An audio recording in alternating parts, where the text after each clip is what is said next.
Hello student, कैसे हैं आप सब। उम्मीद करता हूँ आप सब अच्छे होंगे, मस्त होंगे, बेहतर होंगे, आपकी पढ़ाई बेहतर चल रही होगी बच्चों। और आज का जो हमारा टॉपिक है वो रस से है। हिंदी में बोर्ड एग्जाम के लिए 12th वालों के लिए काफ़ी हेल्पफुल होगा बच्चों। लेकिन ये जो हमारा टॉपिक है वो 9th में भी पूछा जाता है, 10th में भी, 11th में भी, 12th में भी, सबके लिए है।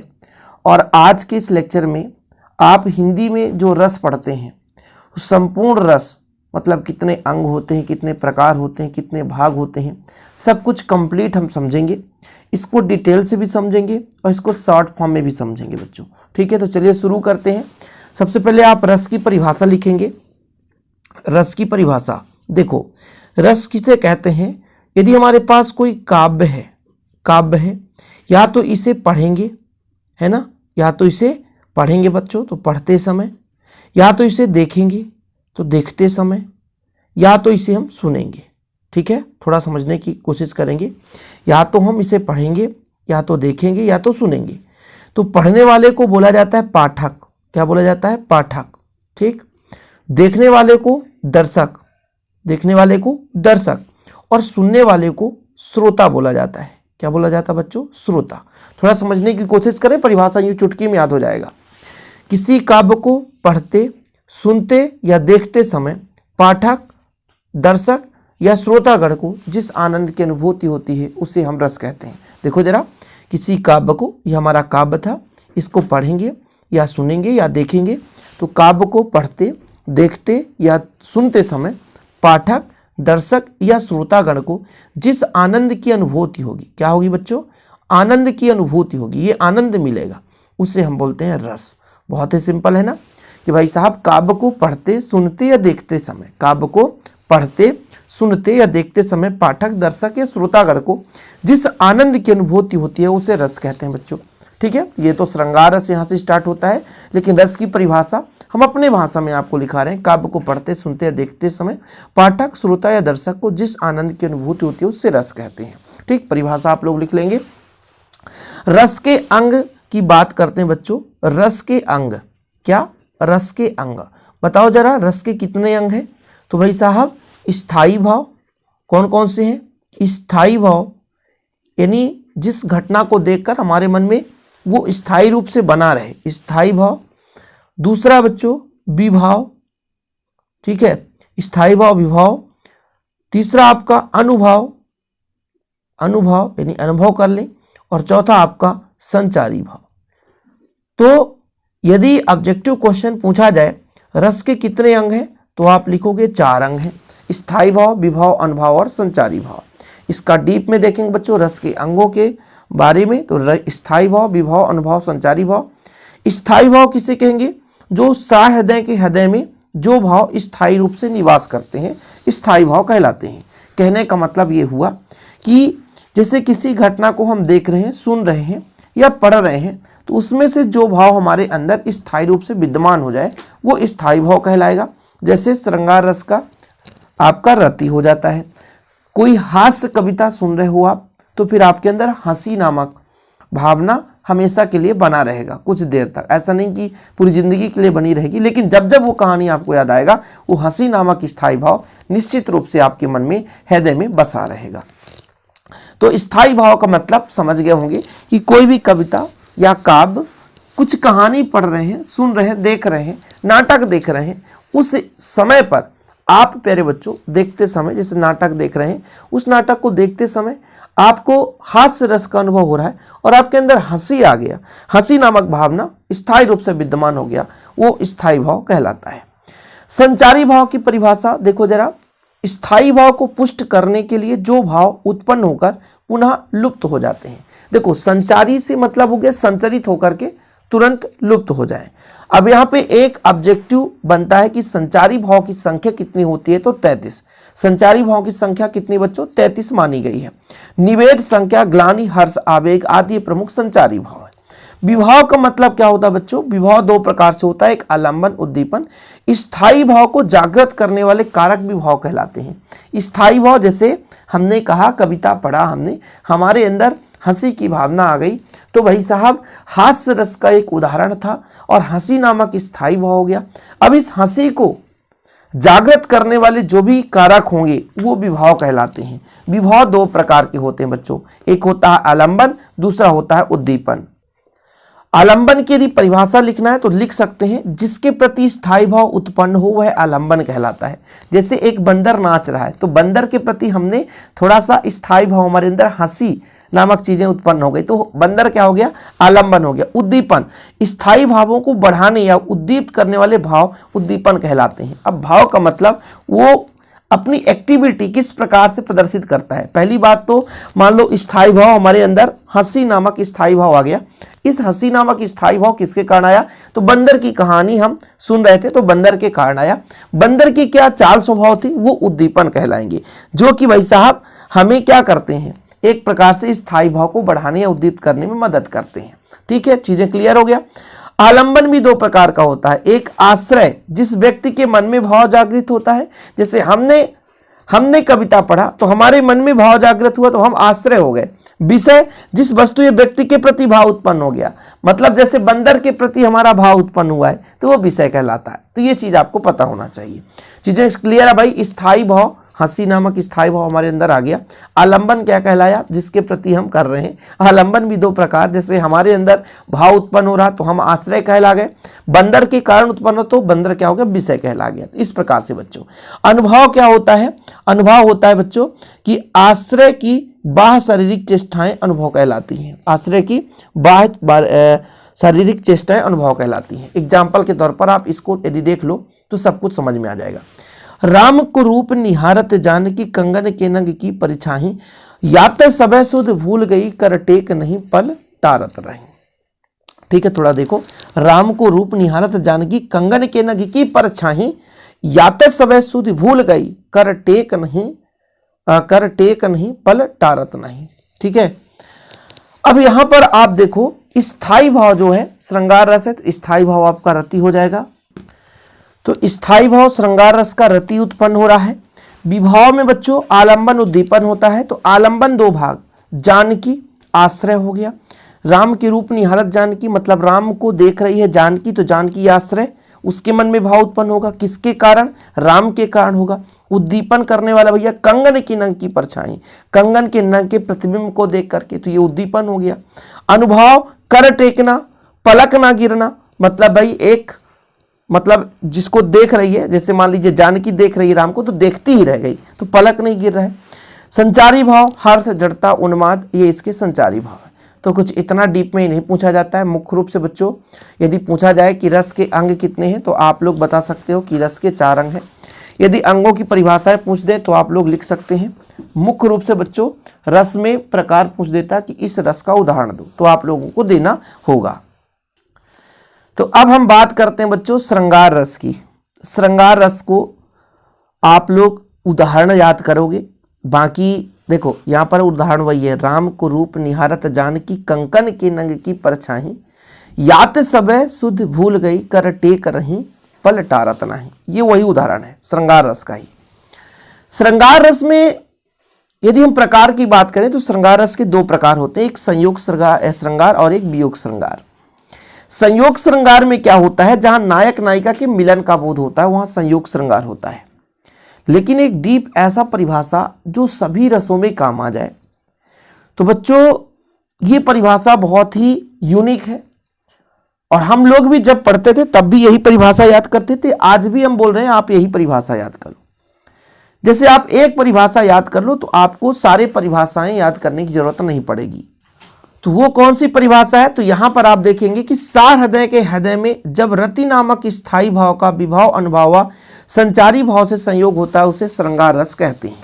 समझ में आया बात। देखो यहां पर देखो रस के प्रकार हैं 10 प्रकार, श्रृंगार रस, हास रस, करुण रस, रौद्र रस, वीर भयानक, विभत्स, अद्भुत, शांत, वात्सल। ऐसे याद किया जाता है। यदि आपसे याद नहीं हो रहा तो ऐसे याद करो, श्रृंगार, हास्य, करुण, रौद्र, वीर भयानक, विभत्स, अद्भुत, शांत, वात्सल, ऐसे 3-3 करके जोड़ा में। तो हमने कहा सार हृदय के हृदय में रति नामक स्थायी भाव का विभाव अनुभव और संचारी भाव से संयोग होता है तो उसे श्रृंगार रस कहते हैं। अब बात करेंगे हास्य रस की। तो सार हृदय के हृदय में हंसी नामक स्थायी भाव का जब विभाव अनुभाव और संचारी भाव से संयोग होता है तो उसे हम हास्य रस कहते हैं।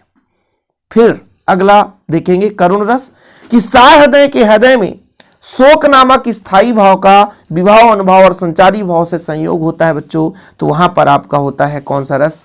करुण रस।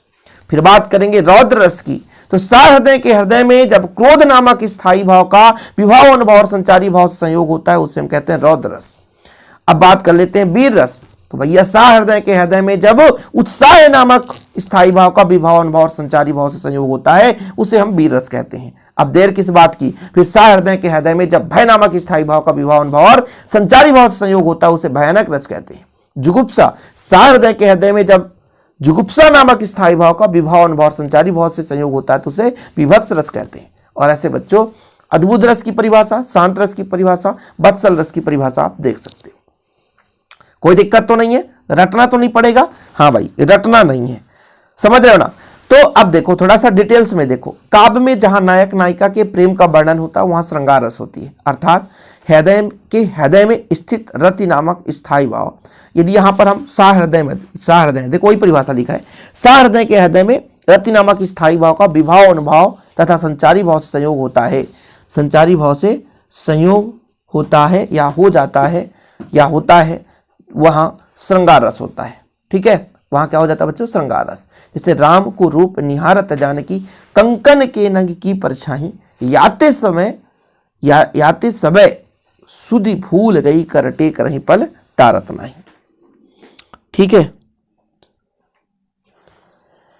चलो याते समय, भैया यहां पे आप लोग थोड़ा सा इसके प्रकार देख लो। दो प्रकार होते हैं, एक संयोग श्रृंगार और दूसरा वियोग श्रृंगार।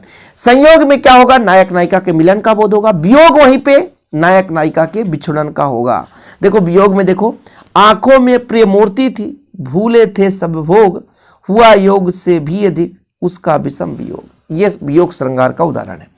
तो बच्चों परिभाषा अब आपको एक ही याद करना है और एक से सारे के सारे 10 रस का परिभाषा आपको तैयार करना है। सहृदय के हृदय में स्थित रति नामक स्थायी भाव का जब विभाव अनुभाव और संचारी भाव संयोग होता है वहां श्रृंगार रस होता है। बस यहां पे आपको रस के प्रकार और इसके स्थायी भाव तैयार करना पड़ेगा। ये रस के 10 प्रकार है, इनके स्थायी भाव जो आपको तैयार करना पड़ेगा बच्चों। ठीक है, संयोग श्रृंगार का एग्जाम्पल मैंने बता ही दिया, एक और एग्जाम्पल देख लो। बतरस लालच लाल की मुरली धरी लुकाए, सौह करे बौनई हंसे देह करे कटी जाए। ये हम लोग पहले याद किए थे, आज भी याद है। बतरस लालच लाल की मुरली धरी लुकाए, सौह करे भौहनी हंसे देह कहे नटी जाए। तो ये बच्चों संयोग श्रृंगार का है और वियोग श्रृंगार का हमने बता ही दिया। ठीक है, तो ये पहला रस हो गया, सिंपल है, समझ रहे हो ना? अब जैसे यहां पर हास्य रस की हंसी होता है स्थायी भाव, और अब एग्जाम्पल तो तैयार करना है। बंदर ने कहा बंदरिया से, चलो नहाने गंगा, बच्चों को घर में छोड़ो होने दो हुड़दंगा। कितना बढ़िया है, 1-2 बार पढ़ोगे याद हो जाएगा। क्रोध में सुनत लखन के बचन कठोरा, परसु सुधार धर्यों कर घोरा, अब जनि दोष मोहि लोगु कटुवादी बालक बध जोगु। मतलब यहां पर बच्चों श्री लखन जी यानी लक्ष्मण जी के वचन को परशुराम सुन करके अपने किसे उठा लेते थे? अपने हथियार को उठा लिए, जो उन्होंने कुल्हाड़ी ले लिया था भैया कि अब हम सर को शरीर से अलग कर देंगे, है ना, गला से। तो ये चीज है, यह सबसे बढ़िया ये आपको दूसरा एग्जाम्पल लगेगा। श्री कृष्ण के सुन वचन अर्जुन क्रोध से जलने लगे, सब शोक अपना भूल कर करतल युगल मलने लगे, संसार देखे अब हमारे शत्रु रण में मृत पड़े, करते हुए यह घोषणा वे हो गए उठकर खड़े। ये आपका क्रोध का अर्थात रौद्र रस का उदाहरण है। ठीक है, इसे तैयार कर सकते हैं। और कई सारे एग्जाम्पल मिल जाएंगे जैसे रौद्र रस के बच्चों। वीर रस का तो उदाहरण बढ़िया, वह खून कहो किस मतलब का जिसमें उबाल का नाम नहीं। ठीक है, वह खून कहो किस मतलब का जो आ सके देश के काम नहीं। ये बढ़िया एग्जाम्पल है वीर रस का। परिभाषा तो आप लोग जैसे वीर रस का क्या हो जाएगा बच्चों, जब सहृदय के हृदय में जब उत्साह नामक स्थायी भाव का, यहाँ पर पूरा परिभाषा लिखा रहता है कि सहृदय के हृदय में जब उस उत्साह नामक स्थायी भाव का विभाव अनुभाव संचारी भाव से संयोग हो जाता है वहाँ वीर रस होता है। वह खून कहो किस मतलब का जिसमें उबाल का नाम नहीं, वह खून कहो किस मतलब का जो आ सके देश के काम नहीं। समझ रहे हो ना। रौद्रस अभी आपने देख ही लिया। श्री कृष्ण के सुन बचन अर्जुन क्रोध से जलने लगे, सब शोक अपना भूल कर तल युगल मलने लगे। संसार देखे अब हमारे शत्रु रण में मृत पड़े, करते हुए यह घोषणा हो गए उठकर खड़े। तो वीर रस का उदाहरण आप देख सकते हो भैया, बढ़िया है। और भयानक रस, भयानक रस में भय नामक स्थायी भाव, विभाव, अनुभाव या संचारी भाव से संयोग होता है, तो वहां पर भयानक रस होता है बच्चों। और एक और अजगर, वैसे तो यहाँ पे गलत है बच्चों, कुछ कुछ बुक में गलत रहता है। एक और अजगर ही लखी, एक और मृग राय, बिकट बटोही बीच में परियो मूर्छा खाए। तो इसका आप लोग एग्जाम्पल लिखना चाहते हैं बच्चों तो यहां से लिखें थोड़ा सा। एक और अजगहरी लखी, एक और मृगराय, बिकल बटोही बीच ही परियो मूर्छा खाए। ये आपका एग्जाम्पल है बढ़िया सा, ठीक है। तो ये आपका भयानक रस है, भय नामक स्थायी भाव है। और जब भय नामक स्थायी भाव का विभाव, अनुभाव और संचारी भाव से संयोग हो जाता है तो वहां पर बच्चों क्या हो जाता है, भयानक रस हो जाता है। अद्भुत रस का बिनु पद चले सुने बिनु काना, कर बिनु कर्म करे विधिनाना, आनंद रहित सकल रस भोगी, बिनु बाणी बक्का बड़ जोगी। ये आपका अद्भुत रस का हो गया।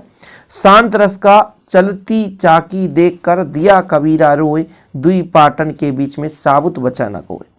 चलती चाकी देखकर दिया कबीरा रोए, दुई पाटन के बीच में साबुत बचा न को। ये कुछ शांत रस का उदाहरण है। और बात्सल रस का उदाहरण है, धूर भरे अति शोभित श्यामजू, तैसी बनी सिर सुंदर चोटी। ठीक है, ये आपका बात्सल रस है। और कई सारे बात्सल रस के उदाहरण हम आपको यदि दें, जसोदा हरि पालने झुलावे, हल राबे दुलराबे मल्हाबे, जोई सोए कछु गावे, मेरे लाल को आओ निदनिया, काहे ना आनी सुनावे। तो ये बात्सल रस है। फिर यहाँ पर आप परिभाषा लिख ही सकते हो कि सा हृदय के हृदय में जब बत्सल नामक स्थायी भाव का विभाव, अनुभाव और संचारी भाव से संयोग हो जाता है बच्चों, तो वहाँ पर आपका बात्सल रस हो जाता है। उम्मीद करता हूँ कि ये कंप्लीट समझ में आ गया होगा बच्चों। सभी रसों के उदाहरण भी आपको करा दिया गया, जिसमें दो रस अभी बचे थे भैया, करुण रस और बीभत्स रस। इसके भी एग्जाम्पल देख लो। करी बिलाप सब रोब हिरानी, महाविपत्ति की जाई बखानी, सुनी बिलाप दुखत दुख लागा, धीरज छूकर धीरज भागा। तो ये भैया करुण रस का है। और फिर बीभत्स रस का, सिर पर बैठो काग आखी दो खात निकारत, खींचे जीव श्यार अति आनंद उतधारत। तो ये उर्धारत है, ठीक है। तो ये आप लोग एग्जाम्पल तो आपको याद ही करना पड़ेगा बच्चों, लेकिन देर किस बात की यार, अभी भी समय है, फटाफट तैयार कर लो बोर्ड एग्जाम के लिए। या तो आप किसी भी बोर्ड एग्जाम से हैं, चाहे एमपी, चाहे सीजी, चाहे बिहार, राजस्थान, सभी के लिए काफ़ी इंपॉर्टेंट है बच्चों। और ध्यान ये रहे कि यदि आप अदर क्लास में 9th 10th में हैं, 11th में, उनके लिए भी काफ़ी हेल्पफुल होगा। तो सभी बच्चे इसे तैयार कर लें। ओके बच्चों, जय हिंद, वंदे मातरम।